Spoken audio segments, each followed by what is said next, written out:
It has always been my belief that I, too, will die by violence. I have done all that I can to be prepared. Malcolm X speaks these words after telling of his father's brutal death at the hands of the Ku Klux Klan, a white supremacist hate group formed after the American Civil War in 1865. He describes his father, the Baptist minister Reverend Earl Little, as a 6'4", very black man with only one eye. He believed that black people could never achieve freedom in America and should return to the African homeland. 4 of his 5 brothers lost their lives to violence. Reverend Little would join them, as would his son Malcolm. I'm Veronica, and thank you for joining me for this first episode of the bonus podcast From the Page to the Screen, focusing on stories and the movies and television shows they've inspired.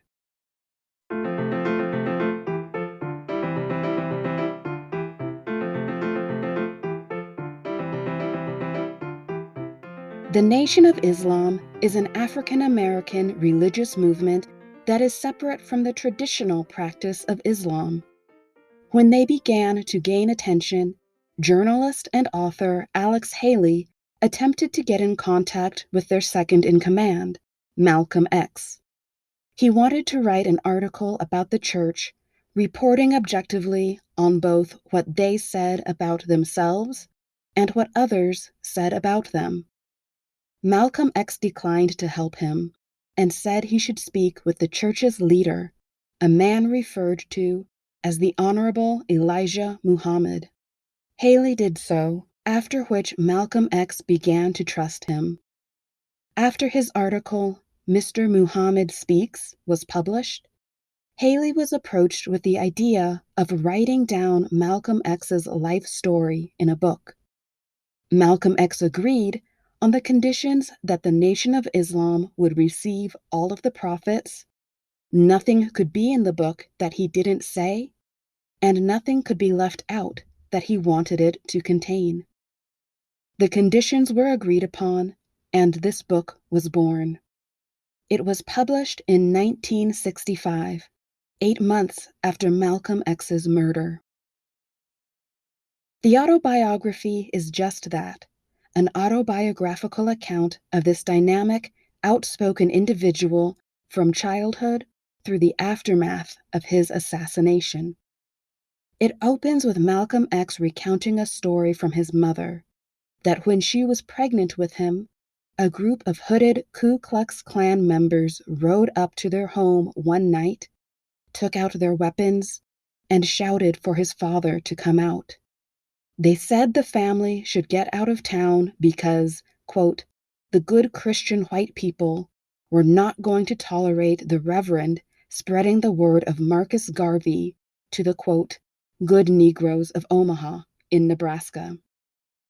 Marcus Garvey, who died in 1940, was a black nationalist who believed in the unification of African descendants and advocated separatism.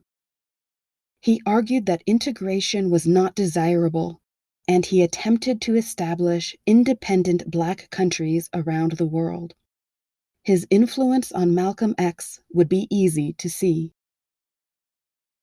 While the book takes the reader through Malcolm X's early years, it's not until he lands in prison after burglarizing a house that we begin to see the change that produced the figure that many people are familiar with. It was there that Malcolm X was first introduced to Islam and the teachings of Elijah Muhammad. According to Muhammad, the original man was black, and the, quote, devil white man was responsible for ruining the world's empires and civilizations, for brainwashing the black man with a Christianity that remade God in his own white image. This provided Malcolm X's already brewing anger with a sense of righteousness, giving him justification for his claims that all white men were evil and the two races could never live together in harmony. However, what the book exposes is that while the Nation of Islam sought to further close Malcolm X's eyes with their own bombastic rhetoric, the practice of Islam as a religion is also responsible for truly opening them.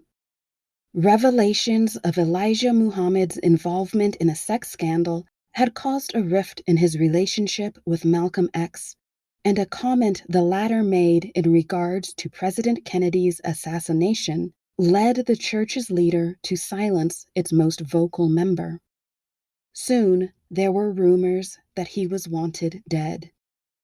Having heard that Eastern Muslims criticized the debasement of their religion by Black Muslims, Malcolm X completed a pilgrimage to Mecca that thoroughly changed his separatist beliefs. The pilgrimage showed him how deeply Islam had been twisted to suit Muhammad's needs. It was in Mecca that Malcolm X saw Muslims of every skin color coming together to share in their common beliefs. He said, "America needs to understand Islam because this is the one religion that erases from its society the race problem. Throughout my travels in the Muslim world, I have met, talked to, and even eaten with people who in America would have been considered white. The white attitude was removed from their minds by the religion of Islam. I have never before seen sincere and true brotherhood practiced by all colors together, irrespective of their color."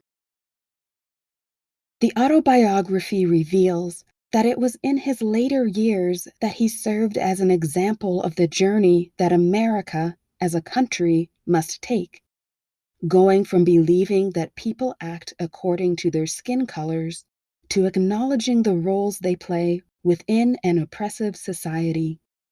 He says, "An American white ambassador in one African country was Africa's most respected ambassador. Based on what I had heard of him, I had to believe him when he told me that as long as he was on the African continent, he never thought in terms of race, that he dealt with human beings, never noticing their color. He said he was more aware of language differences than of color differences. He said that only when he returned to America would he become aware of color differences. I told him, 'What you are telling me is that it isn't the American white man who is a racist, but it's the American political, economic, and social atmosphere that automatically nourishes a racist psychology in the white man.' He agreed. On February 21st, 1965, Malcolm X was scheduled to speak at the Audubon Ballroom in New York. Haley reports that the people who entered the ballroom had not been searched. This bothered Malcolm X, as his separation from Elijah Muhammad had resulted in threatening phone calls and even the bombing of his home while he and his family were asleep inside. When Malcolm X went up to speak, there was a disturbance in the audience, with a man shouting, "Take your hand out of my pocket." A witness reported seeing 3 men in the front row stand up and start shooting. Others reported seeing a man with a shotgun and a man with 2 revolvers rush toward the stage. 16 bullets pierced Malcolm X's body. He was dead before he reached the hospital. He was 39 years old. It is a feat that Alex Haley was able to draw together this narrative from the many interviews he conducted with Malcolm X in the 2 years preceding his assassination. Although early parts of the book may seem to give too much focus to his gambling and involvement with prostitutes, Malcolm X insists that they are important, for they show how he evolved to become the man telling his tale to Haley. The book is a detailed and enlightening look at a man who is often only remembered for his anger. It is this spotlight on the capacity for inner change that makes it such an important work, even today, more than 50 years later.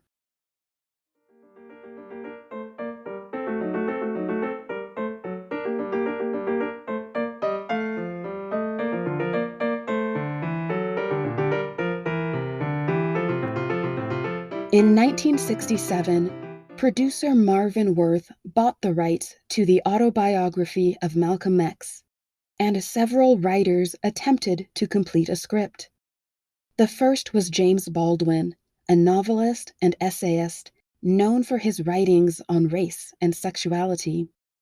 However, Baldwin was under pressure to downplay the political implications of Malcolm X's pilgrimage to Mecca and to increase the action sequences in an unrealistic way. Baldwin saw that the script would be cut to emphasize the action in the interest of entertainment values. He abandoned the project and, in 1972, the script was published as the book One Day When I Was Lost, a scenario based on Alex Haley's The Autobiography of Malcolm X. Screenwriter Arnold Pearl later edited the script. In 1990, American director Spike Lee agreed to direct a film version of Malcolm X's life, working from the Baldwin and Pearl script. Production wasn't easy, and Lee faced threats from Louis Farrakhan, the then and current leader of the Nation of Islam. He recounted these difficulties in the book By Any Means Necessary: Trials and Tribulations of the Making of Malcolm X, published in 1992. The film stars Denzel Washington as the title character and Angela Bassett as his wife, Betty Shabazz. A number of other well-known actors can also be seen, including Delroy Lindo as West Indian Archie, Wendell Pierce as Ben Thomas, Giancarlo Esposito as Thomas Hare, and John David Washington as a student in a Harlem classroom. Spike Lee himself took on the role of Malcolm X's Harlem sidekick, Shorty. The resulting film is bold and audacious. It opens with real footage of police officers brutally beating Rodney King, an unarmed black motorist in Los Angeles. The incident had happened just 1 year prior, in 1991. When the officers were acquitted of any wrongdoing, the verdict sparked riots across the city.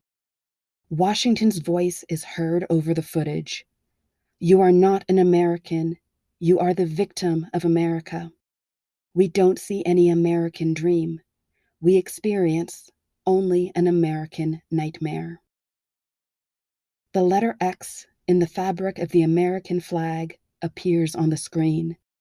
It's on fire, evoking not only the burning of the flag in protest, but the cross burnings of the Ku Klux Klan and the flames of the riots in Los Angeles. What's notable about this film is that it's not the straightforward biography we tend to expect from movies based on public figures.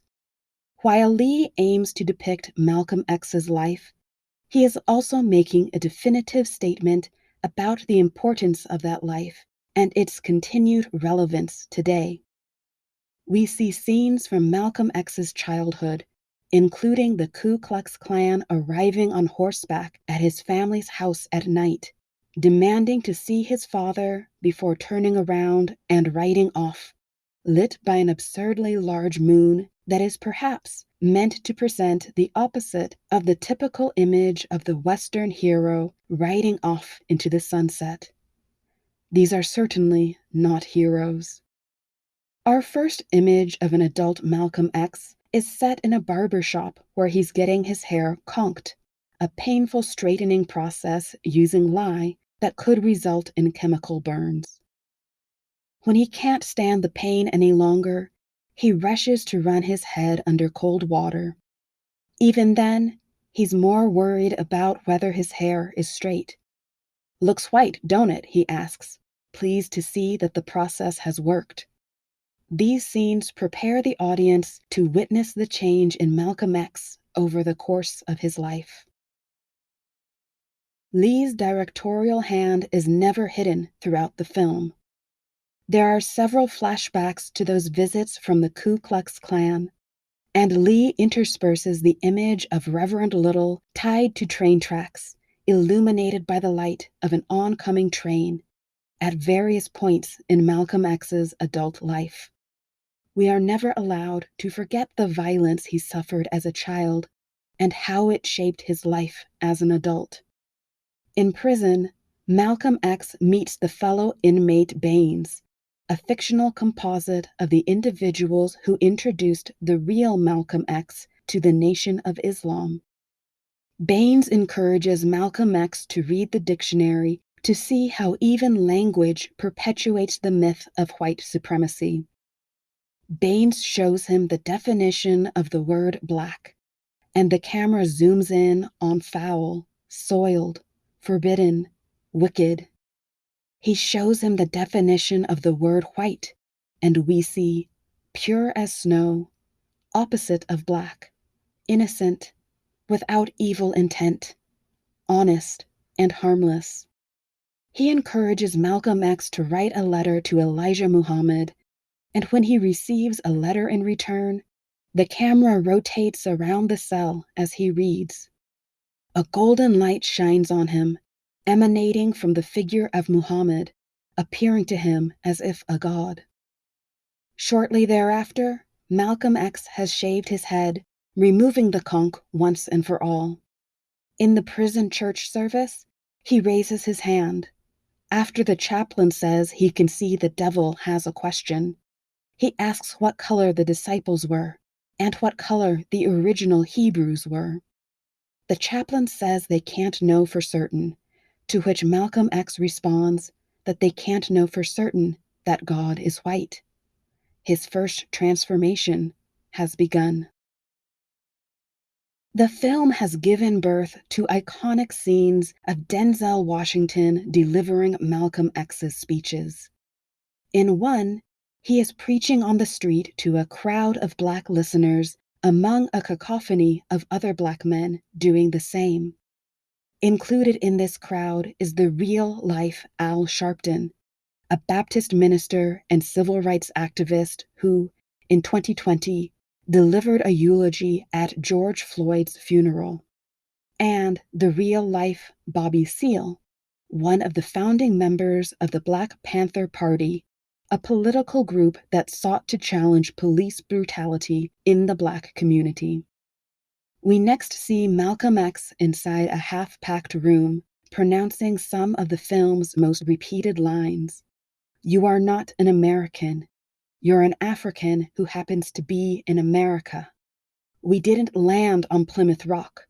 Plymouth Rock landed on us." While Washington's words aren't exactly those of Malcolm X, he captures the electricity of those original speeches. I've included links to both this scene and to Malcolm X's speech in the description. There are numerous instances where Lee's choices as a director are apparent.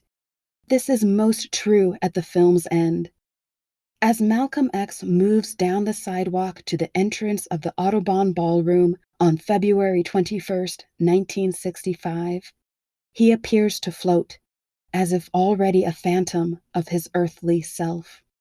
A song by the soul musician, civil rights activist, and friend to Malcolm X, Sam Cooke, plays in the background, and we hear, "It's been a long time comin', but I know a change gonna come.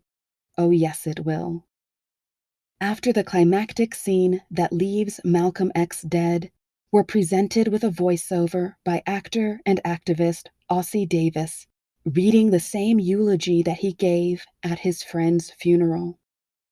As we listen to his words, we see images of Malcolm X himself, interspersed with those of notable moments in Black history, including activist Angela Davis leaving jail, the Black Panthers raising their gloved fists at the 1968 Olympics, Black children desegregating white schools, the boxer Muhammad Ali, who famously refused to fight for the U.S. in the Vietnam War, writer James Baldwin, and present-day children celebrating Malcolm X in Soweto, South Africa. At the film's very end, a teacher in a Harlem school is celebrating Malcolm X's birthday with her students. One by one, they stand up and shout, "I am Malcolm X." We are transported across the globe to another classroom that features the soon-to-be president of South Africa, Nelson Mandela. He is repeating the words to one of Malcolm X's famous speeches. We declare our right on this earth to be a man, to be a human being, to be given the rights of a human being, to be respected as a human being, in this society, on this earth, in this day, which we intended to bring into existence. The camera changes, and we see Malcolm X himself, who delivers the movie's final lines, "By any means necessary." The film has been largely praised for bringing the life of Malcolm X to the screen, and Denzel Washington was nominated for an Academy Award for his portrayal. Film critic Roger Ebert called it extraordinary, writing, "Walking into Malcolm X, I expected an angrier film than Spike Lee has made. This film is not an assault, but an explanation, and it is not exclusionary. It deliberately addresses all races in the audience. White people going to see the film may expect to meet a Malcolm X who will attack them, but they will find a Malcolm X whose experiences and motives make him understandable and finally heroic. Black viewers will not be surprised by Malcolm's experiences and the racism he lived through, but they may be surprised to find that he was less one-dimensional than his image, that he was capable of self-criticism and was developing his ideas right up until the day he died. Writing for The Guardian in 2015, Ashley Clark deems the film still absolutely necessary, saying it is notable for the ferocity with which it engages directly with contemporary events. So, should you read the autobiography of Malcolm X, or should you watch Spike Lee's film? Truthfully, you should do both. The book sheds much light on a figure who came to be seen as controversial, but whose words demonstrate the power of learning and transformation. Malcolm X's objective continues to be misunderstood by those who condemn his calls for violence in the absence of nonviolent solutions and ignore his revelations that the American system is responsible for racism, not individuals themselves. He is still important to America today. However, if you're only going to pick one, you can't miss Spike Lee's masterpiece. At 3 hours and 21 minutes, the film requires some dedication, but you'll be rewarded with a director and actor at their prime, delivering not just a movie, but a vision that continues to be a commentary on the present moment. It is the best movie I have ever seen. Thank you for listening. To hear more episodes of this bonus podcast, sign up on Patreon at patreon.com/The English Chronicles. I would love to hear your thoughts about this book and film adaptation. Leave a comment at theenglishchronicles.com, send me an email at theenglishchronicles@gmail.com, or find me on Instagram at The English Chronicles. Join me next month for another story/screen pairing, and next week on the main podcast to start talking about Ray Bradbury's The Martian Chronicles. As always, keep reading.